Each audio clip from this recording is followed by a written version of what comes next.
Hello! In this tutorial video, we'll be showing you how to best record your content with a smartphone. We'll be using an iPhone, but almost everything you see here is applicable to Androids and other models as well. For this tutorial, you don't need an external microphone, but if the activity you are recording is music related, it will improve the sound quality if you have one. The first thing to do is silence your phone and turn on Do Not Disturb. That way you won't get any notifications or calls while recording. Then, go to Settings, find Camera,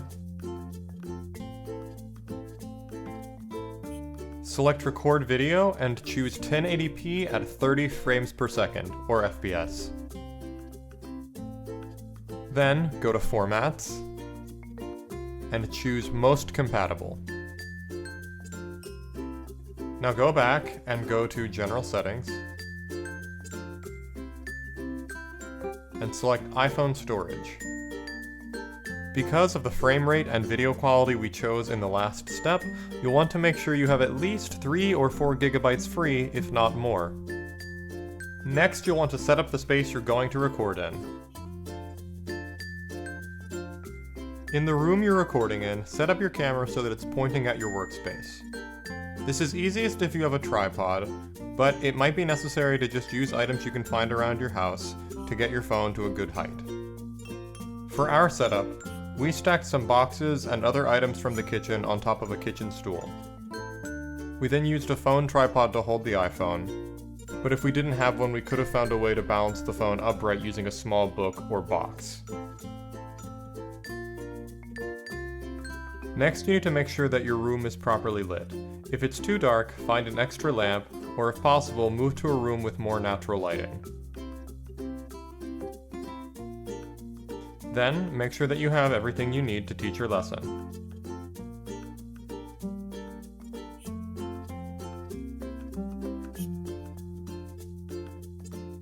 This next step is easiest if you have someone to help, but can be done on your own. When you're ready to record, go to the video app on your camera and take another look at the lighting. Make sure that the camera is turned horizontally in landscape mode, like above, rather than portrait. This will look better on most screens. Adjust the contrast and focus by pressing on different parts of the screen. Usually, focusing on the presenter's face is going to be best. So once you're satisfied with how the shot looks, press and hold until you see AEAF lock appear. That way nothing will change once you start recording. Now you're ready to record. If you have any questions or would like additional help, reach out to Joe Sandler at sandlerjoseph@yahoo.com and cc Creative Learning Rapid Response at gmail.com.